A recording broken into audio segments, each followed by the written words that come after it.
Ayatollah Ali Khamenei. 4 দশক শুধু ইরানকে শাসন করেননি, বরং বদলে দিয়েছিলেন গোটা মধ্যপ্রাচ্যের সমীকরণ। বক্তব্য দিয়ে শত্রুদের বুকে কাঁপন ধরাতেন তো বটেই, সক্রিয় হয়ে উঠত লেবানন, গাজা, ইয়েমেন সহ বিভিন্ন দেশে থাকা মিত্রগোষ্ঠীগুলো, যার কারণে যুক্তরাষ্ট্র ও ইসরায়েলের কাছে চক্ষুশূল হয়ে ওঠেন। সেই চিরশত্রু যুক্তরাষ্ট্র ও ইসরায়েলের যৌথ আক্রমণেই 28 ফেব্রুয়ারি নিহত হন বিশ্বের শিয়া সম্প্রদায়ের সর্বোচ্চ এই ধর্মীয় নেতা। তাই তো 4 মাস পর ইরানের প্রিয় এই নেতার চিরবিদায় ঘিরে 7 দিনের আনুষ্ঠানিকতা এখন বিশ্ব আলোচনার কেন্দ্রবিন্দুতে।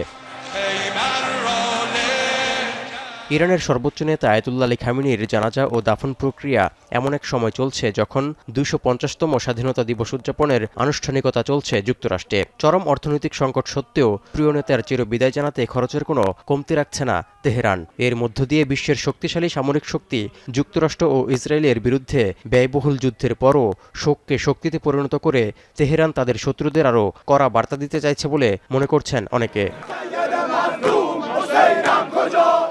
ভিটামিন ই ও সি সিরাম 8টি প্রাকৃতিক অয়েল সমৃদ্ধ লিলি সিরাম অয়েল, যা চুল পড়া কমায় মাত্র 30 দিনে।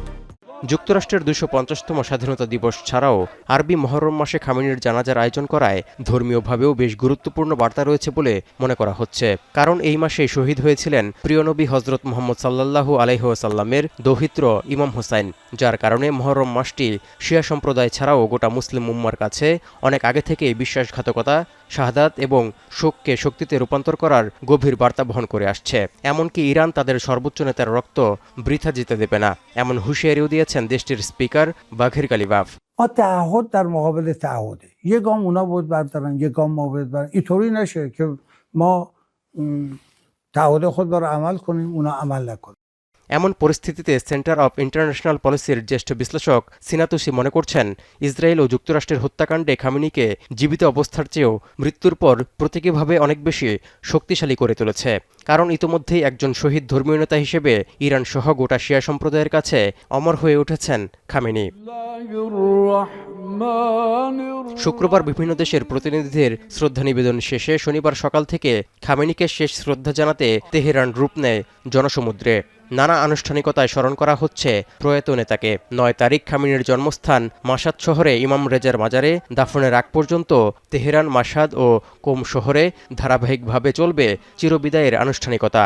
এমনকি কফিনবন্দি নিথর দেহ নেওয়া হবে প্রতিবেশী দেশ ইরাকের নাজাফ ও কারবালায়। এর মধ্য দিয়ে ইরান ছাপিয়ে বহুজাতিক শোকের মুহূর্ত হয়ে উঠেছে খামেনির শোকযাত্রার আনুষ্ঠানিকতা, যার মধ্য দিয়ে শহীদ নেতাকে নিজেদের ইসলামী প্রজাতন্ত্রের প্রতীক হিসেবে চিরস্মরণীয় করে রাখতে চাইছে ইরান। তৌহিদুর রহমান, এখন বিশ্ব।